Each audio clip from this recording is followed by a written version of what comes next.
Okay, magandang tanghali mga ka-messenger. Tara, let's go. Kain na po tayo. So, yan mga ka-messenger, yung kanin ko, nilagay ko kasi ang kutsara din sa lalagyan ng baonan ko. Ulam ko pala mga ka-messenger is adobong sitaw. Ayan. So, nakabili ako kanya dun sa baba. 40 pesos lang bawat order. Kaya bumili na po ako ng isang order. Ayan mga ka-messenger, napakarami pong adobong sitaw. Yun. So, yan mga ka-messenger, shout out naman dyan sa mga mayayaman na naman. Mga mayayaman talaga pagdating sa gulay. Nandidire. Ayan, shout out sa lahat ng mayaman na hindi marunong nag-uulam ng gulay, lalo na pag sitaw kasi hindi nila kaya kainin yan dahil unang-una sa lahat, yung sitaw ay pang mahirap lang talagang ulam.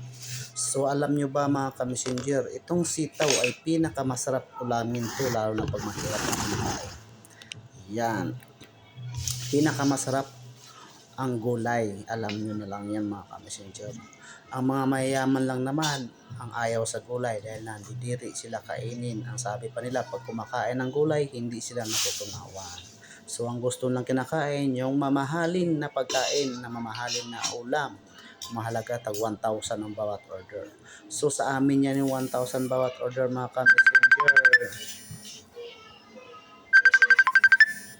Isang linggo na naming ulam yan, yung 1,000 budget. Ayan. So, ayan mga ka-messenger, shout out sa mga mayayaman. Itong ulam namin mga ka-messenger, ito po ang pinakamasarap sa mga mahihirap na ulam. Gulay, pampahaba ng buhay.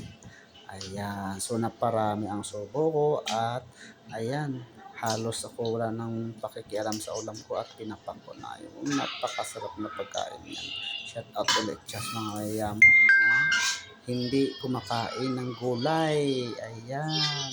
Ayan mga ka-messenger, maraming salamat. Pa-follow at pa-share na lang po sa aking video, Messenger Vlog TV. Maraming salamat. Bye-bye.